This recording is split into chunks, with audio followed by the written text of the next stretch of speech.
What's something a teacher did that made you realize they should never be around students? It happened last semester. The day my teacher, Miss Parker, decided to humiliate me in front of the entire class. I'd always been quiet, the kind of student who sat in the back, did my work, and avoided attention. I wasn't the smartest, I wasn't the most popular, but I stayed out of trouble. That day though, she crossed a line I never thought a teacher would cross. It started when I forgot to turn in my essay. My mom had been in the hospital that week and I'd been juggling taking care of my younger brother, working my part-time job and keeping up with school. When Miss Parker called my name and I didn't have my paper ready, she sighed loudly, rolled her eyes and said, "Of course. You always have an excuse, don't you, Emma?"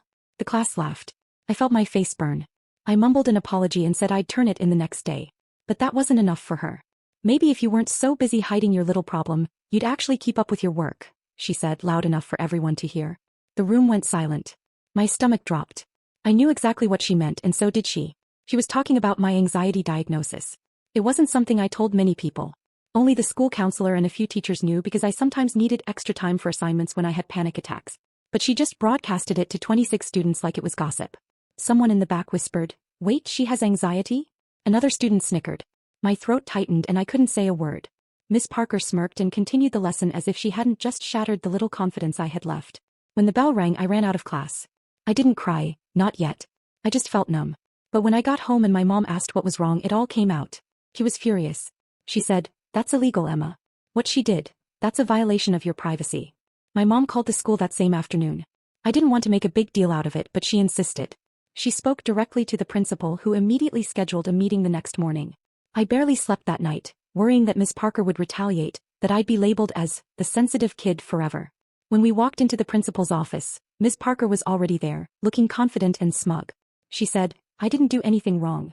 I was trying to motivate her." But then the principal asked, "Did you mention Emma's medical condition in front of the class?"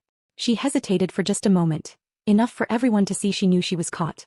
The counselor confirmed that I had disclosed my diagnosis in confidence. The principal's face turned red. He said, "That's a serious breach of privacy. You've compromised a student's trust." Miss Parker's expression fell. She tried to apologize, but it was too late. By the next morning she was gone. An email went out to the students saying Miss Parker had been placed on administrative leave pending investigation. A week later, a substitute teacher took over the class. When I walked in that day, everyone stared at me. Some looked guilty, others curious. But I just took my seat, opened my notebook and felt, for the first time in a long time, proud of myself. I didn't just stand up to a teacher. I stood up for my own dignity. Miss Parker thought she could humiliate me to feel powerful. Instead, she lost everything and I finally found my voice.